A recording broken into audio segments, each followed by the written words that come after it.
Hey, hey, hey, bienvenidos una vez más a su podcast aristotélico favorito, Perípatos.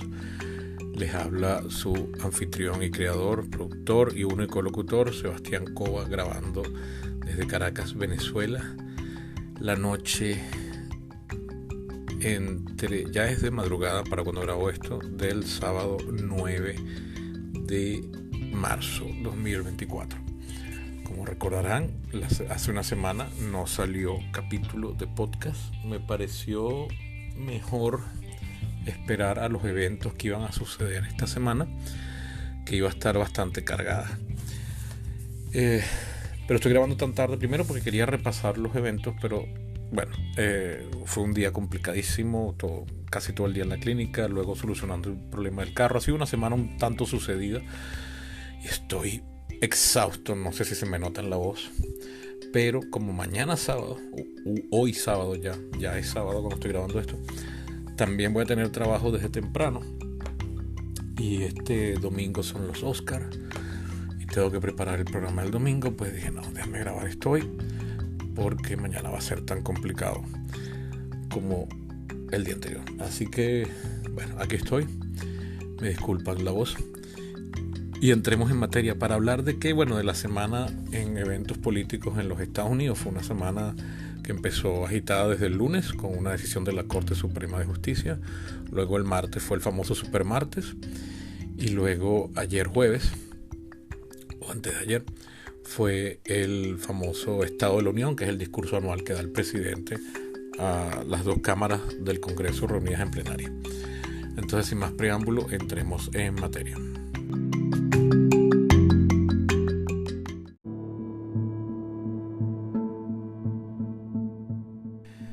Bien, en la argumentación de este capítulo voy a hacerla al revés. Es decir, en vez de ir desde los eventos que ocurrieron el lunes hasta los que ocurrieron el jueves y viernes, voy a empezar al revés, con los acontecimientos del jueves hacia los del lunes. Pero mezclando los del jueves con los del martes. ¿Por qué? La idea que quiero expresar es la siguiente. Todo parece indicar que ya oficialmente empezó la campaña presidencial en los Estados Unidos.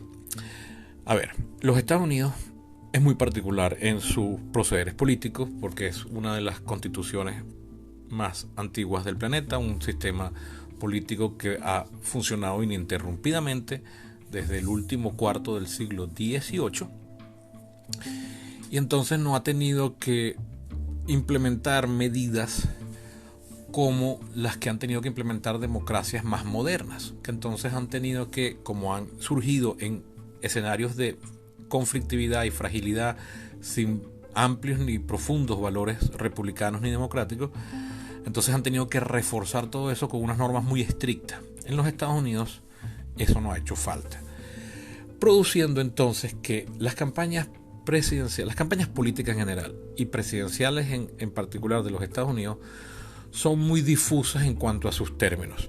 De hecho, no tienen formalmente una fecha de término y tú puedes ver entonces que el día de la elección los candidatos siguen haciendo campaña como si nada. No hay un órgano central que administre y conduzca y normatice los procesos electorales, que entonces prohíba por ejemplo, la aparición de propaganda política después de tal fecha o que los candidatos estén haciendo campaña el día de la elección. No existe nada de eso. Y aunque tradicionalmente la campaña suele empezar de forma, entre comillas, pseudo oficial, después de las convenciones de nominación de los dos partidos mayoritarios, que suele ser en agosto, entre agosto y septiembre, o entre julio y agosto, pero siempre tienen agosto como la fecha central. En realidad, los candidatos están haciendo actividades políticas desde muy temprano. En lo único en que sí hay una serie de reglas muy estrictas es en el origen y destino de los fondos para pagar las campañas. Ahí sí hay unas leyes muy específicas, muy estrictas sobre el financiamiento. Y la aplicación de esas leyes es una comisión del Congreso la que vigila cómo se está utilizando. Es una comisión partidista Y a lo más que se llega muchas veces es en cuanto a la normativa del proceder de la campaña, es a cosas como, desde que está vigente la ley que está, que es desde principios de siglo, la llaman la ley McCain-Feingold, the McCain-Feingold Act, que es una ley bipartidista promovida por un republicano y por una congresista, una senadora demócrata. Lo que uno ve, por ejemplo, es que y todo siempre medido desde el uso de los recursos financieros, es que, por ejemplo, los candidatos tienen que decir siempre, agregar si es una cuña oficial de la campaña, una propaganda de radio y televisión, o hoy en día de internet, tienen que agregar soy fulano de tal y yo apruebo este mensaje. Porque esta ley diferencia entre una campaña política llevada por un comando de campaña y campañas políticas llevadas por organizaciones independientes de las campañas, pero que están promoviendo alguna de las candidaturas. Entonces son completamente válidas, pero el votante tiene que quedar muy claro, esta cuña la promovió tal grupo o esta cuña la promueve ya directamente el candidato. A eso es a lo máximo a lo que se llega. Y bueno, de todas maneras el enforcement también es difícil de eso, porque como no hay un órgano central que lo regule, entonces es más difícil de aplicar. Pero bueno, la cosa es que, aunque tradicionalmente la campaña comienza de lleno después de las convenciones, los candidatos están desde muy temprano haciendo actos que, si bien no son abiertamente o formalmente actos de campaña, son evidentemente actos proselitistas. Incluso desde 2 años antes, cuando comienzan a anunciar sus candidaturas, a buscar recursos y tal y qué sé yo. Sin embargo, como las candidaturas tienen que derivar de una primaria, buena parte del año electoral se va en la campaña interna de los partidos. Entonces sí, los candidatos están haciendo una campaña dentro del partido, pero usando argumentos y tratando de apelar a la gente que está viendo desde afuera del partido.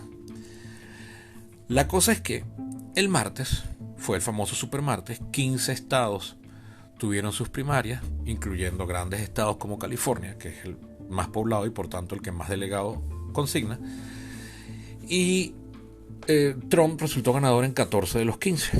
Entonces Nikki Haley, que hasta ese momento, antes del supermartes, solo había ganado una primaria, la del Distrito de Columbia, la capital del país, y luego el supermartes solo ganó Vermont, ella ya se dio cuenta que no tenía cómo remontar, que no había casi forma matemática de lograrlo, pero sobre todo se les acaban los recursos. Los donantes se dan cuenta que mira, ya esto no va para el baile, yo voy a cerrar este grifo porque es botar el dinero. Y entonces ahí es cuando los candidatos suspenden su campaña.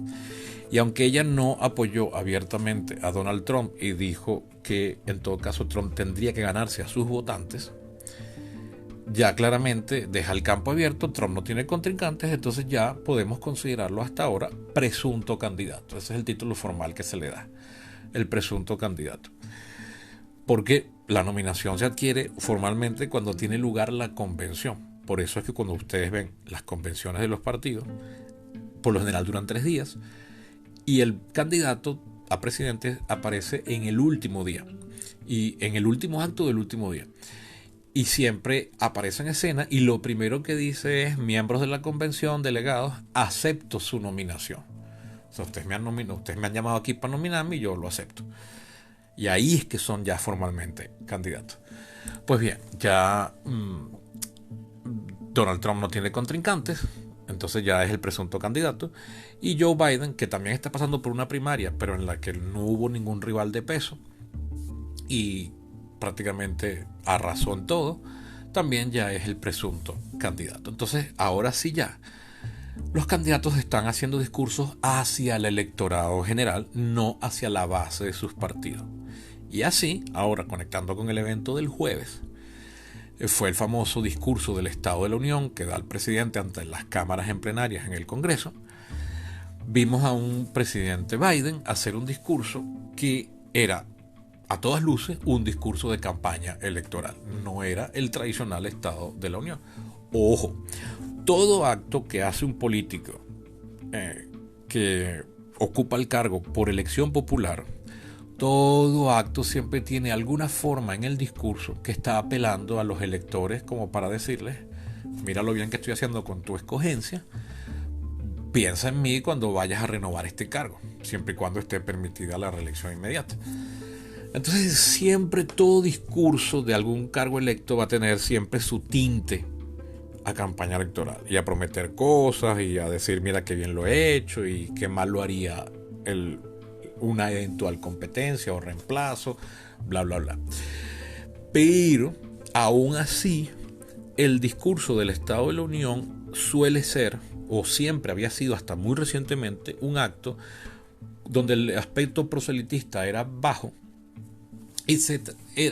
y aunque es un poco pro forma, trata de ser bastante institucional y hacer un simple reporte de cómo está el país y lo bueno que sería agregar algunas cosas más adelante. Pero en principio le está hablando es al Congreso, que es el único poder que tiene el mismo, uno de los únicos otros dos poderes que tiene el mismo rango de poder y prestigio que el Ejecutivo. Entonces le está diciendo, miren, esto es lo que yo en mi cargo de presidente he visto cómo está el país, esto es como hemos resuelto en buena medida los problemas y esto es lo que yo necesitaría, a eso es a lo más proselitista que se suele llegar, esto es lo que yo necesitaría de aquí en adelante para seguir resolviéndolos, que es una especie de palabreo inicial básico de mira, vamos a necesitar más adelante recursos o X leyes, X, Y, Z leyes. Pero el acto formal de meter una ley en el Congreso, de pedir una legislación, de negociar por eso, no es en el discurso de la Unión. El discurso de la Unión es simplemente una especie de declaración de principios, es una rendición de cuentas. Ahora bien, y eso los hace entonces discursos más solemnes, menos partidistas, tratando de apelar a todo el país y siempre en una nota positiva, buscando disminuir la confrontación. El discurso que vi ayer de Joe Biden fue menos eso y más un discurso de campaña política. En buena medida, bastante enérgico. Joe Biden tiene 81 años, cumpliría 82 poco después de la elección. Es el presidente más viejo en ejercicio en la historia del país y se ha criticado mucho su aparente estado de fragilidad y de no estar en las condiciones óptimas para ejercer un cargo tan importante en un país con tal nivel de influencia en el mundo entero. Entonces eso se junta con el hecho de que cuando él habla se confunde o hay un montón y montones y montones de videos en los que aparece cayéndose, ya sea montando bicicleta o subiendo las escaleras del avión presidencial, más videos todavía aún confundiéndose al hablar y todo eso. Entonces bueno, el discurso de ayer fue primero de entrada, en buena medida, un discurso que trató de combatir esa imagen negativa que se ha propagado entre propios y extraños de que el presidente no está en la condición ni física ni mental de seguir en el cargo. En ese aspecto, a mí fue lo primero que me impactó. Yo agarré el discurso ya empezado porque andaba tratando de resolver los problemas que iba a tener hoy viernes. Bueno, ya sería ayer viernes. Entonces lo agarré muy empezado ya. Y sin embargo, no tenía ni 5 minutos sentado viendo cuando yo digo, wow, pero esto está potente, ¿no? No solo estaba enérgicamente hablando, en muchos momentos exclamaba, casi que gritaba, pero además estaba muy afilado el verbo, estaba muy encendido y estaba echándole pullas a los republicanos a cada rato. Eso no es usual en los estados de la Unión que yo haya visto, por supuesto. Trump es la bisagra aquí, es el punto de inflexión en la historia política reciente de los Estados Unidos y en Trump se perdieron muchas de las formas. Sin embargo, aunque yo no vi todos los estados de la Unión de Trump, yo no recuerdo en los que sí vi que él le tirase al partido contrario, que en su caso serían los demócratas, como lo hizo Biden ayer. Si bien Biden lo hizo de una forma mucho más elegante, incluso hasta jocosa, sacándole risas en más de una oportunidad a los representantes y senadores republicanos, fue como mucho más directo en la crítica. Como les decía, estoy haciendo una comparación sobre la base de la memoria. Posiblemente algún oyente me dice, ¿cómo vas a decir tú eso si Trump ya desde su primer estado de la Unión le tiró durísimo? Entonces bueno, si es así, háganme llegar a los videos para verlos y corregir en un siguiente capítulo. No estoy diciendo que Trump no haya hecho discursos bien partidistas y proselitistas, pero la manera en que le tiraba a los opositores, yo no recuerdo que fuese como la que hizo Biden anoche. O sea, lo que hizo Biden fue más un discurso de campaña, aprovechando la plataforma del Estado de la Unión, que suele ser un acto más neutral, mucho menos partidista.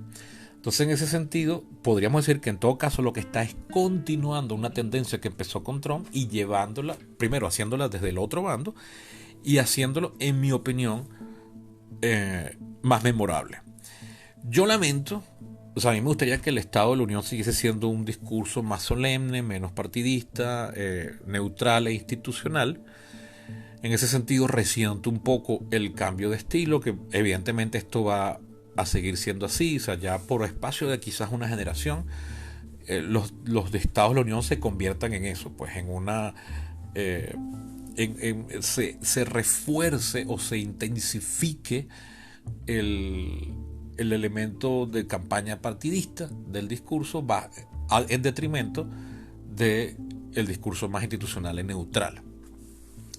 Sin embargo, desde el punto de vista del análisis del discurso y desde el punto de vista del análisis de una campaña, me pareció un tremendo discurso. Una tremenda intervención. Biden de verdad supo improvisar en muchas partes. Sí, cometió algunos de sus típicos pelones. Creo que ya he comentado que en el pasado Biden era tartamudo de niño y en algún punto en su tardía infancia o temprana adolescencia él se propuso luchar contra eso y corregirse el tartamudeo, que puede llegar a ser una condición muy limitante, sobre todo en esa edad tan sensible que es la infancia y la adolescencia. Y las personas que han hecho eso siempre quedan con un dejo de tartamudeo que hace que te frenes y entonces produzca la sensación de a quien te está viendo de, ay, esta persona le está costando hablar, ¿no? No es el típico tartamudeo del tartamudo, pero tú ves que en algunos puntos se les traba. Yo he conocido gente que se ha corregido, recuerdo una compañera del colegio, ella era tartamuda, no severa, pero era a todas luces tartamuda, ella se lo quitó de adulta, pero tú ves que a veces todavía eso le pasa como a Biden, ¿no? Que además tiene 82 años, bueno, casi 82 años, eso se agrava, pero aún así, a mí me parece que lo hizo bastante bien y el discurso fue poderoso. Por supuesto, al hacer un discurso ya más partidista que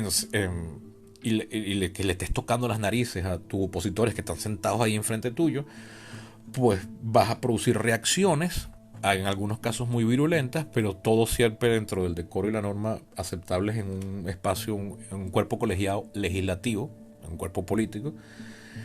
Y aún así, me parece que era esperable. Lo que hicieron los republicanos era como, mira, tiene sentido, si me vas a decir esas cosas, yo te voy a responder. Y sin embargo, me parece que Biden, hasta donde yo pude ver, batió todas las que le picharon, usando jerga beisbolística. Eso fue incluso impresionante, o sea, eso me sorprendió gratamente en el sentido de, bueno, yo tengo cierta afinidad por el personaje, pero con independencia de eso, me gusta ver cuando alguien responde muy bien. O sea, por ejemplo, yo nunca pasé a Chávez y sin embargo a mí me sorprendió muchas veces gratamente, haciendo la abstracción de que detestaba al personaje que lo estaba haciendo, y en menor medida incluso también a veces lo he visto en Maduro, pero en Chávez era más notable. A veces le tiraban, en el caso de Chávez nunca eran opositores porque él no debatía con sus oponentes, pero sí con algunos periodistas que trataban de aprovechar la oportunidad para tirarle una puya, y la manera en que los bateaba a veces era, o sea, yo recuerdo una en particular que me pareció una escena de película, o sea, de verdad muy buena, y fueron varias, pero una en particular ya bien avanzado el gobierno de Chávez y me parecen admirables. Pues entonces digo esto, pongo este ejemplo para quitarles cualquier sospecha de sesgo político, porque aunque yo pueda sentir más afinidad por Biden, definitivamente más que por la que siento por Trump, aunque no era como líder carismático, me parece un poco decepcionante y aburrido, no así un análisis de su gestión, que me parece bastante impresionante, la manera en que ayer respondió a sus críticos me pareció bastante impresionante, que no es lo usual en él. Okay. Y para que no piensen que esa respondedera y gritadera desde el podio hacia las gradas y todo eso es es prueba de que los Estados Unidos está perdiendo su esencia y se está convirtiendo en un país en tercer mundo, les menciono, si no lo saben, que ese tipo de debates así acalorados es lo más común en muchos países anglosajones, en concreto en la matriz anglosajona misma, que es Gran Bretaña. Hago una breve desviación aquí, pero me parece interesante sumarlo y agregarlo, porque además, sorprendentemente, yo lo pensé cuando lo estaba viendo y me agradó ver que en un podcast que escuché esta mañana, mientras esperaba en la clínica, lo mencionaron. Y yo, mira, no soy el único al que se le ocurrió, eso me causó agrado. En Gran Bretaña, el Parlamento, que es el poder soberano del país, allá no hay la separación de poderes que hay en los sistemas presidenciales, pero el Parlamento está en sesión solamente 2 días y medio de la semana, desde el mediodía del miércoles hasta el viernes.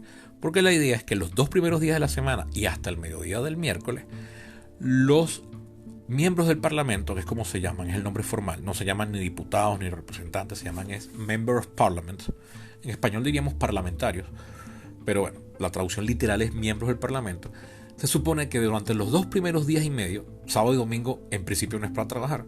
Entonces lunes, martes y la mitad del miércoles ellos están en sus distritos por los que fueron electos, en contacto directo con sus electores, constituency como dicen allá,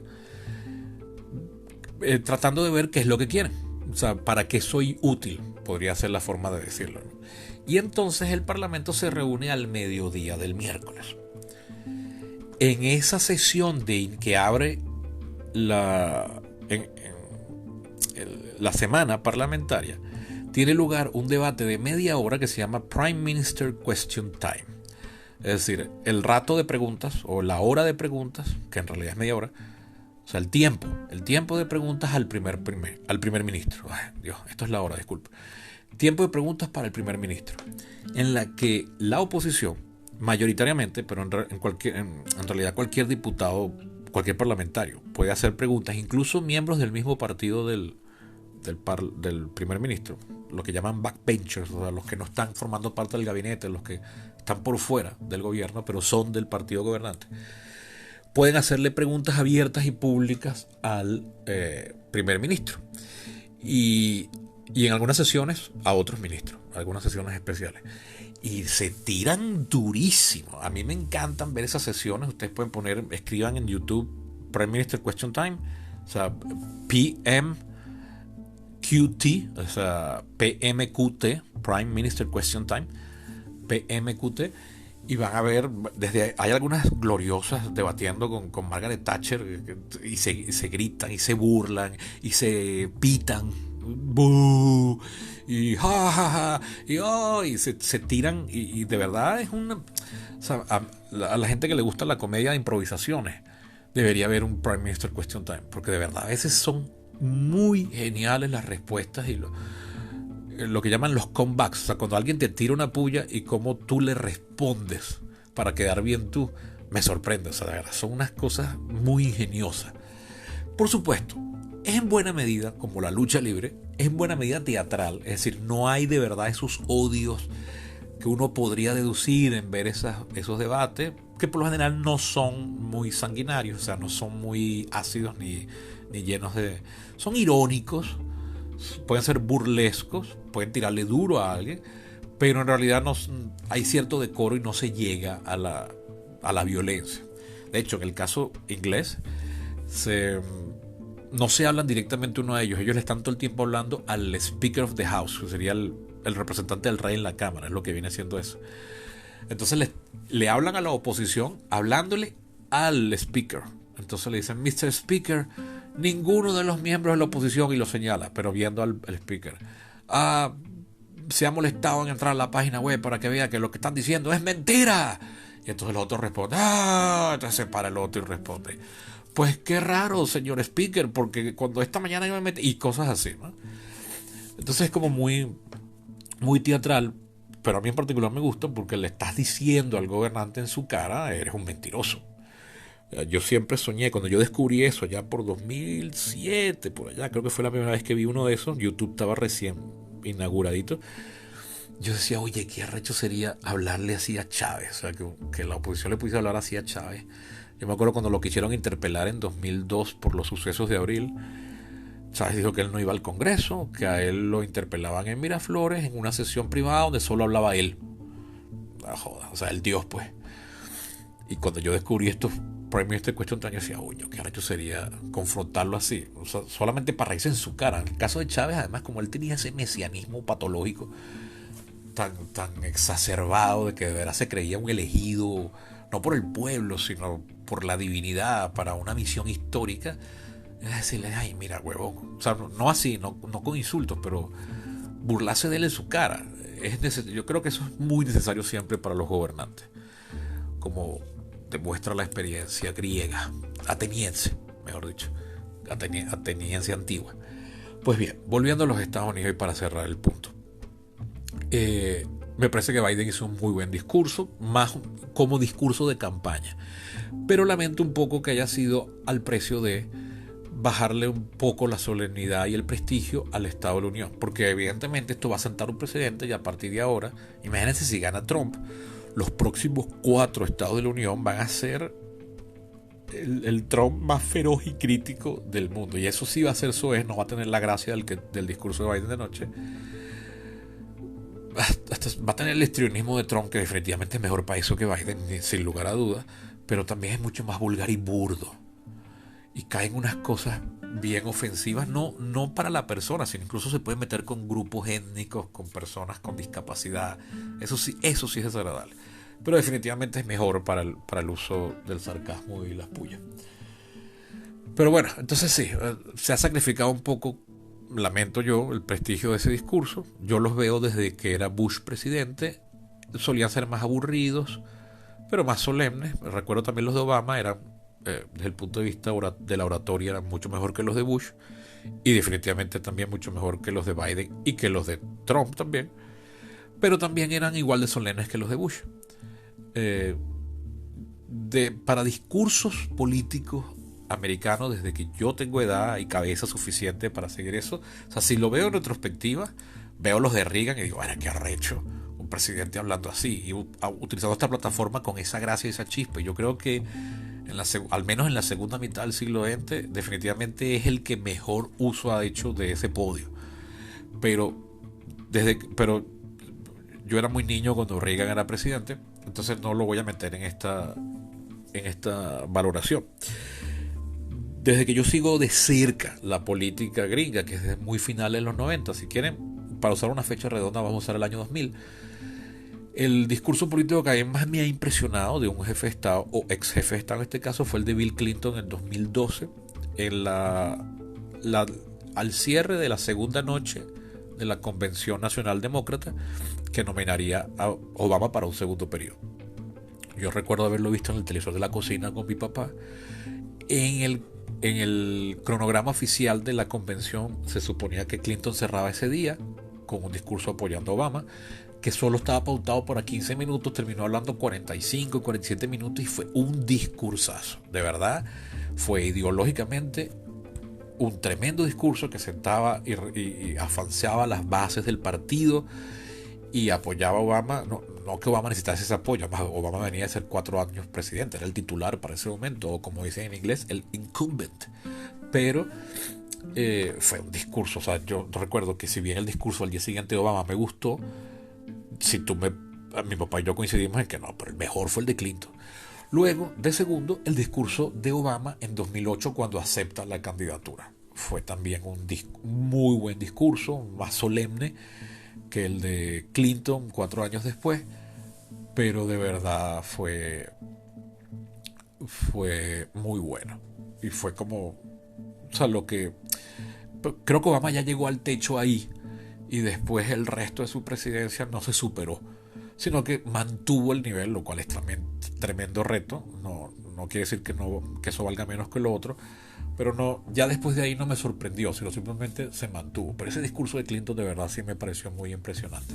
Sería bueno que lo busquen, si les interesa, por supuesto. Biden está muy lejos de parecerse, pero dadas las condiciones y las críticas, me parece que hizo ayer un muy buen discurso. Y ahora bien,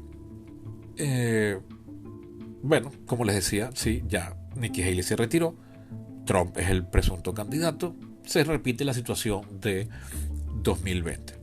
Si Trump llega a ganar la presidencia, esto sería segunda vez en la historia que un presidente que ya había ejercido el cargo, pero que no ganó la primera reelección, vuelve al poder 4 años después, como quien dice, en una revancha.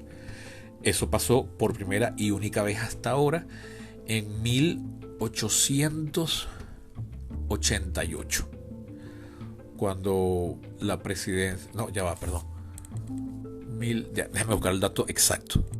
Ajá, ya busqué y sí era como yo estuve a punto de decirlo. Grover Cleveland es el 22º y 24º presidente de los Estados Unidos, porque él fue presidente entre 1885 y 1889, pierde la elección de 1888 contra Benjamin Harrison, pero luego se vuelve a lanzar en 1892 para competir con el presidente que le había ganado 4 años antes. Entonces en 1892 se repite la elección, o sea, se repite el escenario de 1888 y ahora sí gana Grover Cleveland. Y entonces es presidente de 1893 a 1897. Es el penúltimo presidente del siglo XIX. Y por esa particularidad de que gana en 2 momentos discontinuos, es el único presidente que lleva 2 números en la lista de presidentes. Ellos llevan la lista de primer presidente, segundo presidente, tercer presidente, que es el orden cronológico en que van gobernando. O sea, el primer presidente es Washington, el segundo es Adams, o sea, George Washington, John Adams, el tercero es Thomas Jefferson, y así.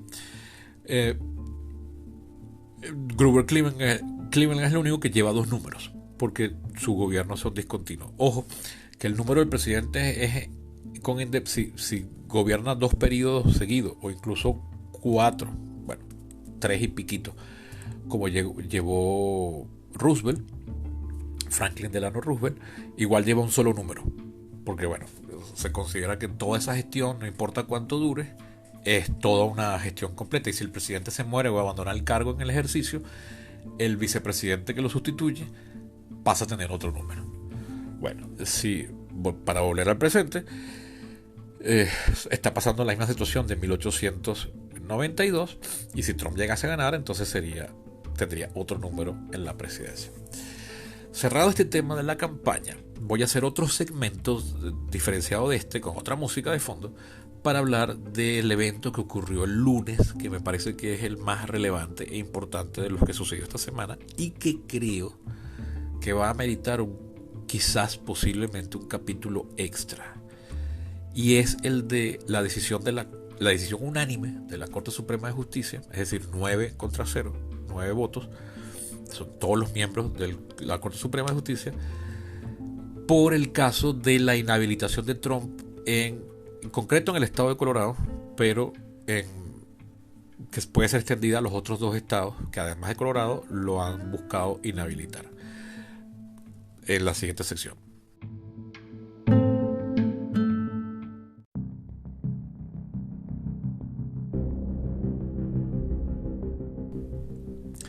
Ajá.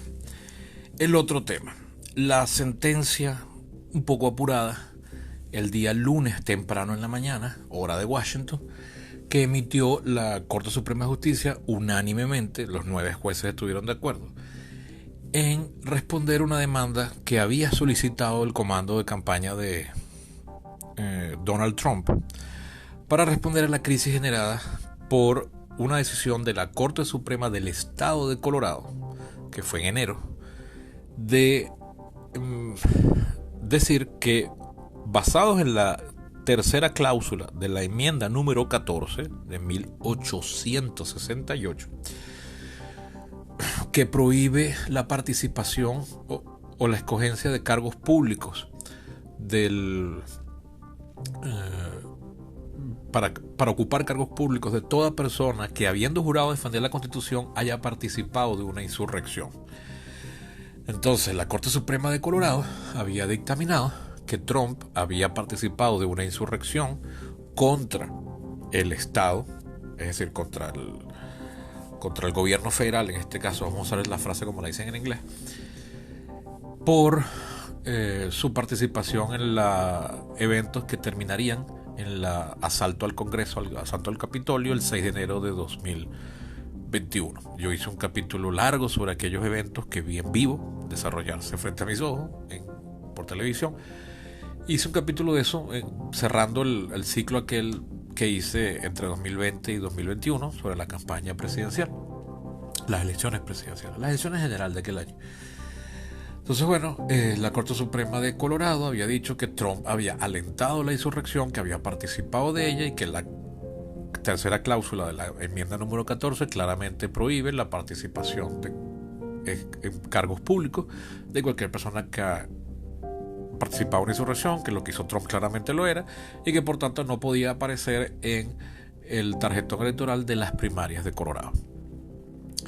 Poco tiempo después, 1 o 2 semanas después, la secretaria de Estado del estado de Maine, una demócrata, llegó a la conclusión, pero administrativa, igual a la de Colorado, que Trump no podía aparecer en el tarjetón electoral de las primarias de Maine porque por lo mismo, por la tercera cláusula de la enmienda 14 que prohíbe a los insurrectos participar en el poder. Y más recientemente, ahorita ya faltando poco para el supermartes, un juez del estado de Illinois había dictaminado lo mismo. O sea, son 3 estados. La sentencia del día lunes fue apurada porque Colorado era uno de los 15 estados que iba a participar de supermartes el martes. Y su nombre, aunque ya aparecía el tarjetón electoral porque ya estaban impresos, en principio la orden sería entonces que los agentes electorales no contasen los votos pro Trump, porque no podía aparecer de acuerdo a un dictamen de la Corte Suprema. Entonces eso hizo que la Corte Suprema Federal, que tiene superioridad sobre la de los estados, decidiese rápidamente para resolver ese caso, porque al día siguiente era el supermartes. Y dictaminaron que no, que sí, que lo que hizo, o sea, revirtió la decisión de la Corte Suprema de Colorado. La Corte Suprema Federal revirtió a la Corte Suprema Estatal, diciendo que no, que sí, que Trump puede aparecer, que los estados, pero argumentando que los estados no pueden aplicar automáticamente la enmienda 14. Ahora bien, yo había dicho en un capítulo anterior de los que abrió esta temporada en enero que a mí no me parecía esa decisión de Colorado. Yo no soy abogado, no soy abogado gringo y no soy abogado gringo constitucionalista. Entonces, por supuesto, el tema está muy por encima de mi nivel y capacidad y dominio del tema. Pero aún así, con lo poco que sé, a mí me parecía que no que los argumentos legales eran todavía discutibles. Pero además, y ya esto es como politólogo, yo agregaba que me parecía que eso abría una caja de Pandora, porque podía eventualmente convertirse en el precedente que hiciese que, dado el clima de extrema polarización política en los Estados Unidos, a futuro, si esto sigue por los senderos que van, que son peligrosos, eventualmente entonces comenzasen los estados a inhabilitar candidatos a diestra y siniestra. Ese es un argumento no jurídico, pero político. Después de que hice ese capítulo, yo seguí reflexionando sobre el tema y consultándolo con gente. Hubo gente que, uno de ellos fue Guillermo, que me dijo que no estaba de acuerdo conmigo en eso. Pero, bueno, yo me mantuve en esa idea. Ahora bien, yo soy de la opinión de que eso sí lo mencioné en ese capítulo, que el argumento de que Trump es un insurrecto por haber participado en lo del 6 de enero era discutible. Desde que yo dije eso para acá, me he dado cuenta que no es tan discutible como yo pensaba en ese momento donde lo grabé. Pero todavía hoy me parece que hay espacio para disentir ahí. Sin embargo, muchos expertos legales opinan que no, que efectivamente Trump alentó a la turba a que asaltara el Capitolio, les dijo: impidan que suceda eso que está sucediendo, yo desde aquí los aliento. Entonces, que eso ya clasifica como un acto de insurrección.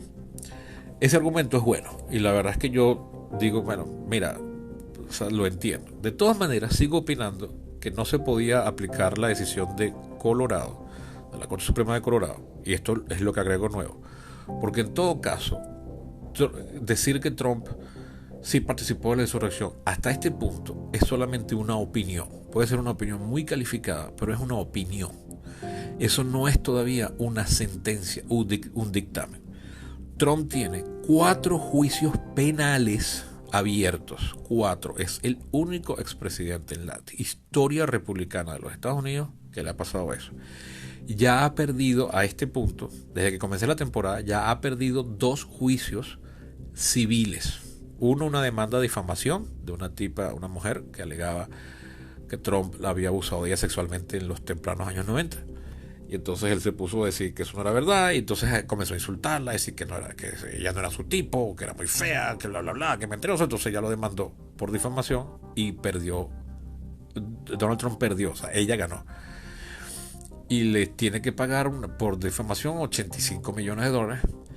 Y luego, más recientemente, ya en febrero, hubo otra sentencia de uno de los juicios, el primero de los juicios que le abrieron a Trump, de hecho, del estado de Nueva York, que dictaminaba que él y su empresa habían hecho una estafa bancaria al cambiar constantemente la valoración de sus propiedades inmuebles para pagar menos impuestos, pero luego lo volvían a alterar para poder cobrar más.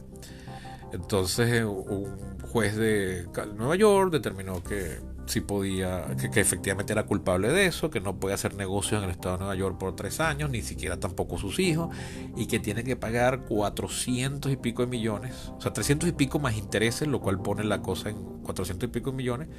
Si lo sumas a los 85 que le debe a la persona que lo acusó de difamación, Trump está debiendo más de $500 millones. O sea, si se los digo en inglés sería $500 million. Como billion en español no significa lo que en inglés, entonces estaríamos hablando de medio millardo, si lo prefieren. $500 millones. Es una barbaridad de dinero que Trump no tiene. Entonces, y no puede usar el dinero de la campaña para eso. Entonces está pidiendo donaciones, préstamos, se puso a vender zapatos por $300 para reunir el monto y tal. Entonces, bueno, ha perdido 2 juicios, tiene 4 demandas penales, causas penales abiertas.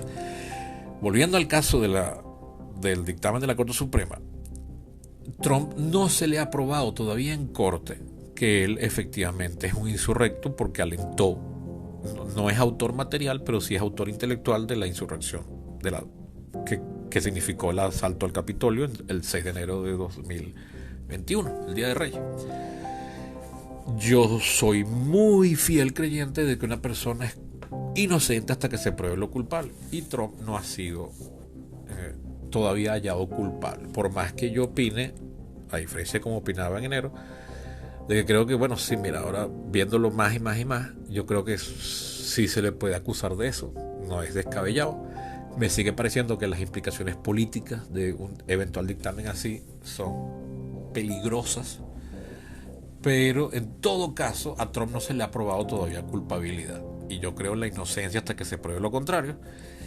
Y en todo caso yo creo que lo que debió haber dictaminado la Corte Suprema de Justicia ahorita el pasado lunes era eso: mire, este señor no ha sido hallado culpable, lo cual en todo caso es simple y llanamente correr la arruga hasta que eventualmente se haya sido hallado culpable, porque de los 4 juicios que él tiene abiertos, 2 son estadales, uno es en Nueva York, otro es en Georgia, pero 2 son federales. Y uno de los 2 federales es la acusación de haber impedido un acto del Congreso, lo cual puede ser catalogado de insurrección. No es abiertamente un caso para dictaminar su insurrección, pero eventualmente yo creo que ahí ese es el caso en el que se le podría hallar la conexión. Pero hasta tanto me parece que no se puede aplicar lo que aplicaron la Corte Suprema de Colorado, la Secretaría de Estado de Maine y un juez de Illinois. La Corte Suprema dictaminó ahorita el lunes que efectivamente Trump, que lo que revertía la decisión de Colorado, pero en vez de dejarlo ahí y argumentar en todo caso por qué había que dejarlo ahí, o en todo caso había llegado a la conclusión que yo opino que podría haber sido la más sana, en mi ignorancia, porque no soy ni abogado gringo, ni mucho menos abogado constitucionalista gringo, O sea, puede que esto que yo estoy diciendo sea un exabrupto y que me oye un abogado gringo y diga, no, es que eso que tú estás proponiendo no tiene sentido porque A, B, C, D, O, Y, X. Pero hasta ahora, con lo que sé, yo creo que hubiese sido mejor dejarlo ahí. Pero resulta que la Corte, aunque en un primer momento llegó a una decisión, resolvió el problema. Y llegó a una decisión además unánime, cosa que es muy rara, que yo creo que no había visto. Desde que sigo de cerca la política gringa, yo no había visto una decisión de la Corte Suprema de Justicia que fuese unánime. Eso era más típico en los años 50 y 60. Algunas decisiones, algunas notorias y muy famosas y importantísimas decisiones de la Corte Suprema de Justicia en el siglo XX fueron unánimes. La más famosa de todas es Brown versus Board of Education. O sea, Brown contra la Junta Educativa de Alabama, por cierto, si mal no recuerdo, o no, fue en Mississippi. Creo que fue en Mississippi, pero que es la famosa decisión del año 54 que elimina la segregación por raza en los colegios del sur de los Estados Unidos. Esa decisión fue unánime, fueron 9 contra 0. En la actualidad la política americana está muy polarizada, incluyendo las cortes, y eso no se ve. E incluso decisiones históricas como la del año 2015 que aprobaba el matrimonio igualitario en todo el país, esa decisión no fue unánime. Esa decisión fue 5 contra 4, donde los 4 jueces liberales más el presidente de la Corte Suprema, que es conservador, fue nominado al cargo por Bush, dictaminaron que sí, que todas las personas tienen derecho a casarse, sin importar el sexo. Ahora bien, la cosa es que, a ver cómo le doy cierre a esto para ir al grano. La enmienda 14 es posiblemente, después de las 10 primeras enmiendas que fueron aprobadas apenas el país fue fundado, apenas entró en vigencia la Constitución, entraron en vigencia en 1791 y son 10 enmiendas individuales pero que fueron aprobadas en un mismo combo y son colectivamente conocidas como la Bill of Rights, la Carta de Derechos, que se enfocan en los derechos individuales, o sea, las cosas que el Estado, o sea, la federación no puede hacer en detrimento de los derechos de los individuos, de las personas. Pero quitando esas, yo creo que desde el punto de vista de la teoría del Estado, la enmienda 14 es posiblemente la enmienda más importante en la Constitución de los Estados Unidos. Es del año, fue aprobada por el Congreso en 1866 y entró en vigencia en 1868 cuando consiguió el número de votos de estados que la aprobasen, que la ratificasen, suficientes para entrar en vigencia. Que si mal no recuerdo son 2/3 de los estados. Las enmiendas requieren 3/4 de las 2 cámaras del Congreso y luego que sean aprobadas por 2/3 de los estados. Es una de las pocas mociones del Congreso que no requiere ratificación del Poder Ejecutivo. O sea, el Poder Ejecutivo no tiene vela y entierro alguno en las enmiendas. Puede promoverlas, pero no pueden impedirlas ni formalmente proponerlas. Puede promoverlas en el sentido individual, a título personal, la persona que ocupa el cargo, pero no tiene entre sus poderes nada que ver con eso. Estoy tratando aquí, tengo la Constitución de los Estados Unidos en la mano, una versión en inglés que heredé de mi papá y aquí creo que está artículo 3, artículo 5,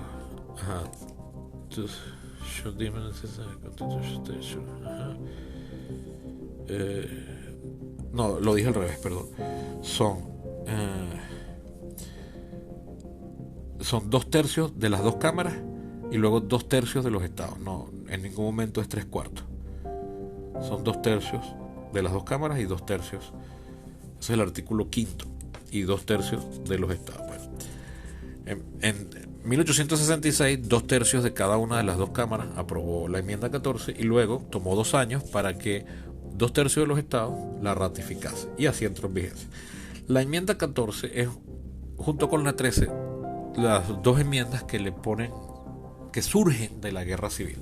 La enmienda 13 es la que elimina la esclavitud en los Estados Unidos y luego la enmienda 14 lidia con la situación política que surgió de la guerra civil.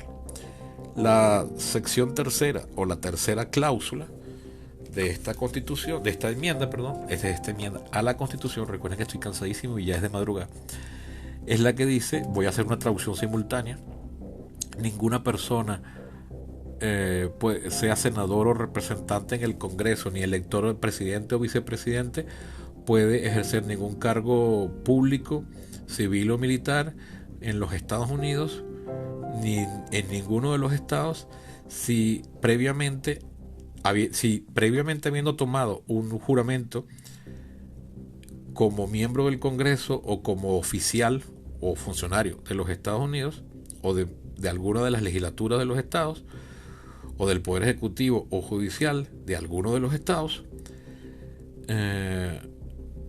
un juramento para defender la Constitución de los Estados Unidos, shall have engaged in insurrection or rebellion against the same or given, no puede ejercer el cargo, básicamente, en resumen, discúlpenlo, pero es que esto es el lenguaje del siglo XIX.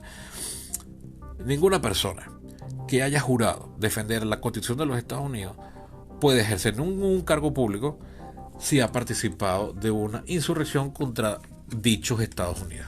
Eso es básicamente lo que dice. La enmienda 14 tiene 5 párrafos, es decir, tiene 5 secciones, 5 cláusulas. Esta enmienda es la que pone término a la duda de qué es superior, la unión o los miembros de esa unión. Que eso fue un debate eterno en el siglo XIX que produjo la guerra civil, que todavía está en el discurso político, pero ya está automáticamente resuelto desde esta enmienda. Esta enmienda dice, mira, el poder supremo es la unión, no las partes que la integran. Es decir, los Estados Unidos están por encima de cada uno de esos estados que conforman dicha unión y que le dan el nombre al país de Estados Unidos de América. Esta enmienda además también garantiza la ciudadanía de toda persona que haya nacido en territorio americano. Esa es una de las formas de garantizar la libertad de los antiguos esclavos, y de la que se vale hoy mucha gente, que porque nace allá automáticamente entonces tiene que ser considerado ciudadano americano. Y es también la enmienda que establece en la letra constitucional el debido proceso y la igualdad ante la ley. Entonces es una enmienda importantísima, es un paquete. Ahí había varias mociones de los triunfadores en la guerra civil que metieron en una sola ley, en una sola enmienda. Por eso tiene tal cantidad de cláusulas, inusual para el articulado constitucional americano. Si ustedes ven la enmienda 15, la 16, son súper breves, son corticas. La 14, para hacer una enmienda, es bastante larga, ocupa una página, que eso es muchísimo en la Constitución de los Estados Unidos. Bien, esta enmienda es no solamente la que ha garantizado el debido proceso, es la que ha garantizado un montón de igualdades. O sea, lo de Brown versus Board of Education fue, entre otras cosas, gracias a esta enmienda. Lo del matrimonio igualitario fue gracias a esta enmienda. En su momento, lo del aborto, o sea, la federalización del derecho al aborto, también fue gracias a esta enmienda. O sea, esta enmienda de verdad ha sido un caballo de Troya para poder introducir muchas reformas a posteriori. Ahora bien, ¿qué es lo polémico de la decisión del día lunes de los miembros de la Corte Suprema? Que si bien ellos unánimemente, lo cual, dado el clima de polarización política en los Estados Unidos, es bueno porque no se ve una división en la Corte, entonces ahora liberales y conservadores se pueden ver reflejados ahí y decir, mira, si los liberales y los conservadores de la Corte Suprema estuvieron de acuerdo, ¿por qué no nosotros? En que lo que hizo Colorado tiene que ser revertido. La cosa es que las decisiones de la Corte Suprema, yo no sé si eso es por ley, pero tradicionalmente al menos siempre se argumentan. Es decir, llegamos a esta conclusión por esto, y sacan documentos larguísimos a veces, de muchas páginas. La tradición es que eso cuando se toma la decisión, que es un proceso de negociación y acuerdo interno, privado, de los 9 miembros de la Corte, que terminan votando después al final a mano alzada, pero que negocian entre ellos. Cuando se llega a una decisión, entonces se escoge a alguno de los jueces para que escriba el razonamiento, la racionalización que hace la Corte de por qué llegaron a esa conclusión. Y también es tradición que cuando no fue unánime, los miembros disidentes, los que estuvieron en contra, o sea, en este caso los que fueron minoría, los que votaron en contra de la decisión final, escriban una disertación, una disensión. O sea, ¿por qué yo no opiné como mis otros colegas jueces? Resulta que en este caso, siendo unánime, debería haber sido una sola racionalización, una sola explicación por parte de los 9 jueces, y no fue así. Terminaron saliendo 3 aparentemente muy mal escritas. Yo no las he leído, es bastante largo el documento, pero todos los críticos dicen que es un galimatías lo que está escrito ahí, y que para más colmo, pese a que la decisión fue unánime, salieron 3 opiniones y las 3 jueces liberales llegaron a una conclusión diferente y criticaron a los otros 4, perdón, a los otros 6. Entonces eso manda al carajo lo que se había logrado con la unanimidad de los votos, porque si al final vas a argumentar diferente, terminas demostrando que efectivamente sí hay división ahí entre los miembros de la corte. Entonces ya, primer error.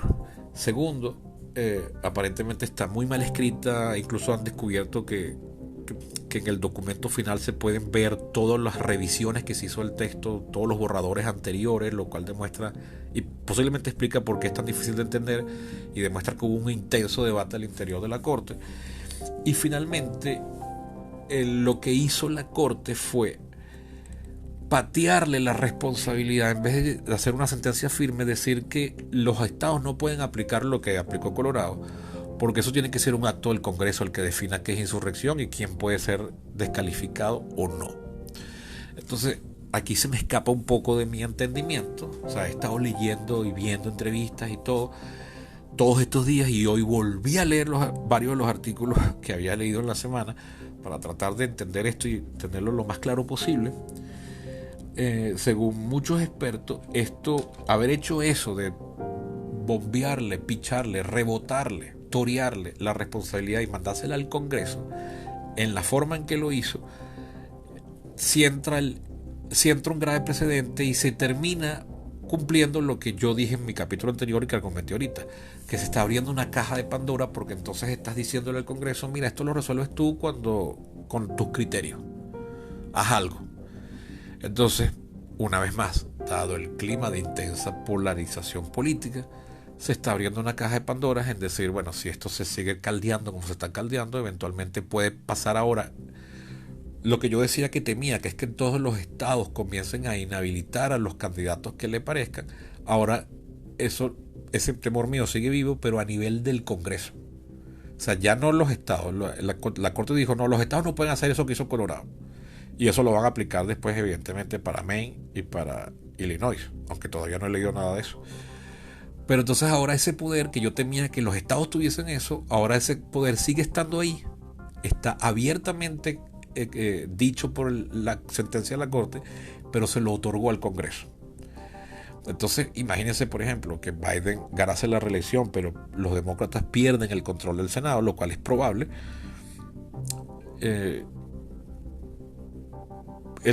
Biden tendría que gobernar con un Congreso opositor completamente, las 2 cámaras. Y entonces, bueno, que impide que de repente el Congreso, dado que se ha llenado cada vez más y más y más de leales a Trump, y también en que Joe Biden es un insurrecto porque no cuidó la frontera como debía. Todo el mundo concuerda que ese es el punto débil de la administración Biden, de sus 3 años y pico de gobierno hasta ahora, que es donde más ha flaqueado en lo de la frontera. O que yo qué sé, que mandarle armas a Ucrania es un acto de insurrección porque bla bla bla bla bla bla, o que haber llegado a un acuerdo con Maduro para repatriar a venezolanos es un acto de insurrección, cualquier cosa, y entonces digan que no, que Biden no es presidente, y tampoco Kamala Harris. Entonces pasa a ser presidente automáticamente el Speaker of the House, que sería hoy en día Mike Johnson. Entonces, bueno, puede parecer exagerado o largo, pero muchos analistas, de todos los que leí, concuerdan en insistir que esto es muy peligroso.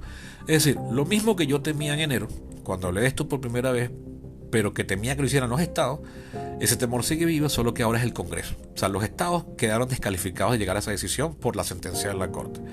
Pero la Corte, en vez de definir que es una insurrección, o decir, por ejemplo, lo que yo dije anteriormente, de que es que a Trump no se le ha aprobado todavía eso, que en la práctica sería correr la arruga, lo que hizo fue decir, no, es que eso lo dictamina el Congreso de acuerdo a su propio criterio. Entonces, el peligro sigue ahí vivo. Y eso es lo que criticaron las 3 jueces liberales.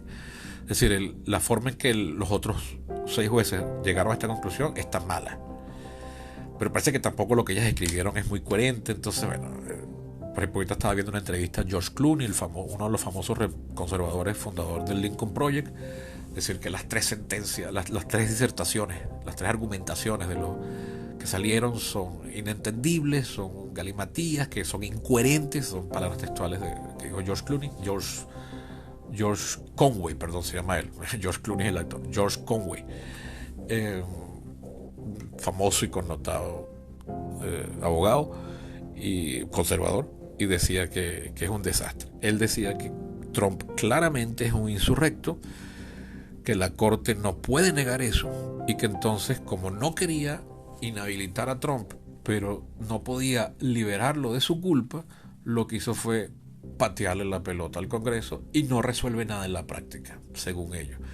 O sea, sí la resuelve en el corto plazo. O sea, Trump puede competir en Colorado, como de hecho hizo el martes, y eventualmente imagino que en los otros dos estados, pero lo que está es al precio de hacer que posiblemente eso se vuelva un problema más grave más adelante. Eso todavía es hipotético, pero según todos los expertos que he leído y escuchado, es nefasta la forma en que la corte lo resolvió.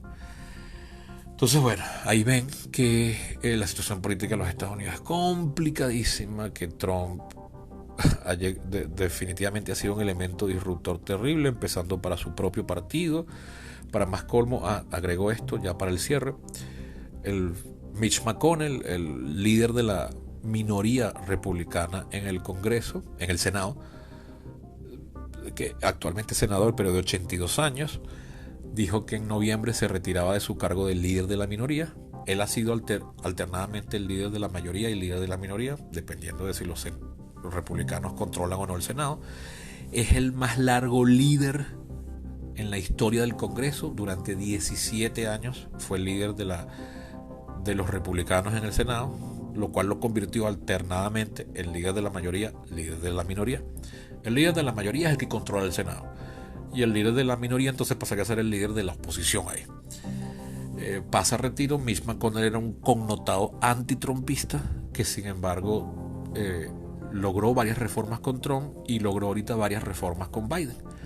Biden y él se conocen muy bien porque ambos fueron senadores, coincidieron siendo senadores mucho tiempo. Biden fue senador durante 36 años, de 1973 a 2009, y luego fue presidente del Senado en su calidad de vicepresidente.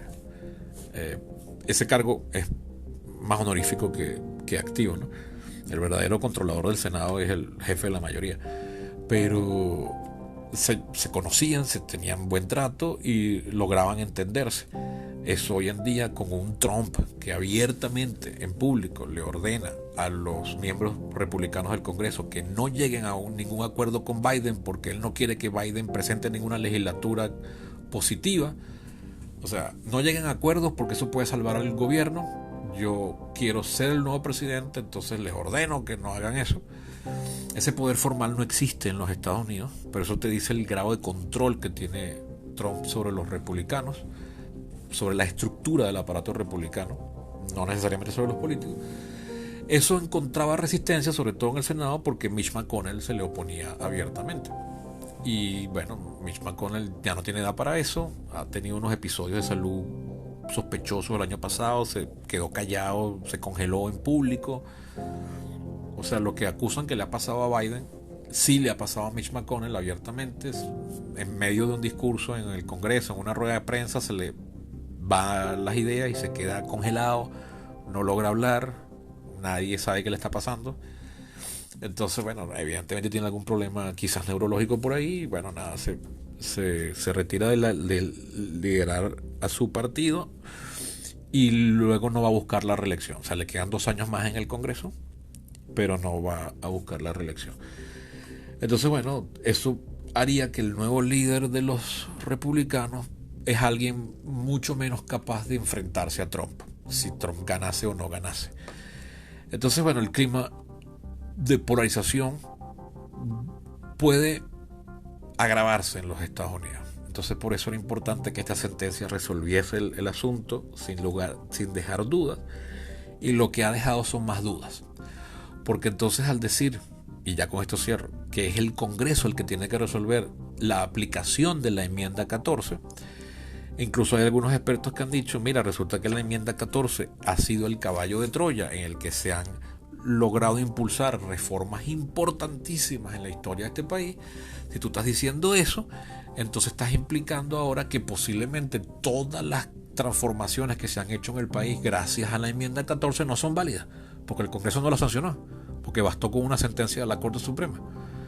Entonces, o sea, quedaría sin efecto Brown versus Board of Education, quedaría sin efecto Loving versus Virginia, que es la que permite el matrimonio interracial, quedaría sin efecto la decisión de 2015, que nunca me acuerdo cómo se llama, pero la que autoriza el matrimonio igualitario, y así muchísimas otras, el debido proceso, etcétera, etcétera. Entonces, bueno, nada, la cosa no se ha solucionado, sino que se ha complicado. Entonces, bueno, como pueden ver, fue una semana bastante rica en temas políticos. Y nada, la campaña está ya a millón. Este capítulo quedó gigantesco. Y además lo hice con voz tenue porque es tarde, no quiero molestar a los vecinos y estoy mamado. Pero bueno, creo que valía la pena tocar el tema y abrir el debate.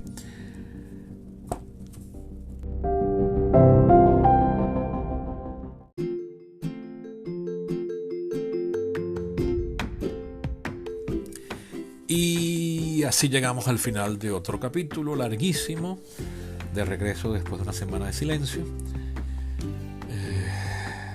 Wow.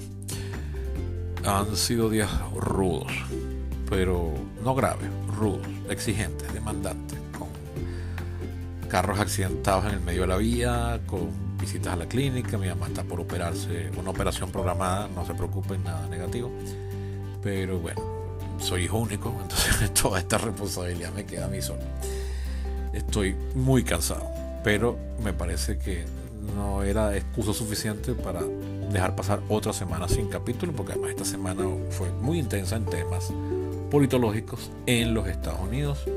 No he vuelto a tocar Venezuela, aquí la cosa también está poniéndose desagradablemente interesante. El chavismo se ha radicalizado desde octubre del año pasado, cuando las primarias opositoras que le dieron el triunfo a María Corina Machado están de verdad como en su peor momento, y eso también me parece que ameritaría un análisis, pero tampoco creo que pueda decir nada mayormente original ahí, por eso es que no he hecho ese capítulo. Pero bueno, hay temas de los que hablar y poco a poco. Por cierto, antes de cerrar quería mencionarles algo, que tengo ya como un mes con esto en la cabeza. El podcast va a tener cierta transformación que no sé de qué nivel, en qué grado, pero definitivamente creo que va a tener que cambiar a partir de junio, porque Anchor, que ahora se llama Spotify for Podcasters, que es la plataforma por la que yo subo, publico y edito mis capítulos, va a cambiar las herramientas de edición. Y aparentemente ya no voy a poder seguir haciéndolo como lo he estado haciendo hasta ahora, y tendría que editarlos por fuera del programa. Yo tengo una computadora muy vieja que no corre mucho de esos programas, me estoy quedando sin espacio horriblemente, y no tengo, al menos por ahora, al momento de grabar esto, principios de marzo, no tengo dinero para comprar un reemplazo. Entonces es posible que yo tengo que ver cómo le salgo al paso a eso. Y una posible solución quizás implique un cambio en el estilo del podcast. Además, también preanuncio que van a aparecer por ahí. Esto va a tomar su tiempo porque van a meritar más trabajo. Pero van a aparecer unos capítulos que sí van a ser por primera vez exclusivos para los patrocinantes. Que hasta ahorita son muy poquitos, porque gente que llegó a ser patrocinante ya no lo es, y mucha de la gente que queda tiene su tarjeta de crédito vencida hace tiempo, la renovó me imagino yo, la volvieron a poner en todos sus streaming y sus pagos, pero nunca la volvieron a meter en Patreon, en mi Patreon. Entonces hay mucha gente que cree que es donante y no lo es. Entonces esa gente ya ha perdido los derechos de reproducción y tampoco podrían oír los capítulos nuevos. Pero bueno, esto es una... busca por un lado incentivar nuevos patrocinios, pero por otro lado como va a ser un material más elaborado y más sofisticado, pues ese sí, creo que me parece a mí, amerita que sea exclusivo a los donantes. Ya sabrán más adelante cuando eso está frenado, porque esos programas también van a meritar, esos capítulos también van a meritar que yo mejore el software con el que produzco los capítulos, y como mi computadora es muy vieja, eso implica que tengo que renovar el hardware. Entonces, eso tiene ahorita, o sea, parece mentira, unos capítulos que buscan conseguir más dinero están filtrados por el hecho de que no tengo dinero para producirlo. Pero bueno, este tema que estoy tratando de resolver y ver cómo le doy la vuelta. Estoy buscando la posibilidad de hacerlos por fuera, o sea, fuera de mi casa, en un equipo más profesional, en una eventual colaboración con una ONG que queda aquí en Caracas, que tiene una radio por internet. Entonces ver si ellos son los que pudiesen ayudarme con la edición, ellos, al menos mientras yo logro hacer dinero. Pero bueno, para que sepan que definitivamente en junio van a entrar en vigencia cambios. Y posiblemente también cambie la frecuencia de publicación, porque yo estoy urgentemente buscando trabajo. Yo ahorita tengo unos ingresos muy magros que solo hago con un trabajo de sobrevivencia, que no me alcanzan para cubrir mis necesidades. Estoy teniendo que pedir prestado constantemente y tengo que buscar un empleo fijo que me garantice un 15 y último, y eso posiblemente afecte la frecuencia de los capítulos. Yo había dicho en enero que no esperasen este año que todos los capítulos fuesen semanales, que pues, dependiendo de los temas pudiesen ser quincenales o hasta menos, pero que yo iba a tratar de que no bajasen de ser quincenales. La situación se ha dado para que no se cumpla, y la mayoría de los capítulos que he hecho han salido semanalmente. Solamente ha habido 2 semanas en las que no salió, pero eso no necesariamente sigue siendo así, mucho menos si consigo un empleo. Entonces bueno, miren qué largo quedó este capítulo, que hasta el cierre fue hiper extendido. Recuerden que pueden ser patrocinantes, como visitando mi perfil en Patreon. Se escribe patreon.com/peripato. Si no entendieron, no importa, aquí en la caja de información está el enlace. Y también pueden ayudar haciéndole llegar, primero, sus críticas y comentarios me las pueden hacer llegar por esta misma vía, porque ahorita hay unas en Spotify, pueden hacer comentarios, o también haciéndomelas llegar a mí por mis redes sociales. Soy Eco23 en Twitter y en Facebook. Pero también pueden ayudar mandando dinero, convirtiéndose en suscriptores. Es solo $1 mensual, lo que les sugiero que contribuyan. No se preocupen, que los capítulos importantes de actualidad y análisis político van a seguir siendo gratis. El dinero que les sugiero que donen es solo eso, una sugerencia. Es el nuevo contenido, que ya van a ver de qué va a tratar, el que sería exclusivo a los donantes. Ahora sí, gracias por su audiencia y haber escuchado esto hasta el final, más de 1 hora. Me imagino que les tomará varios días. Hasta la próxima.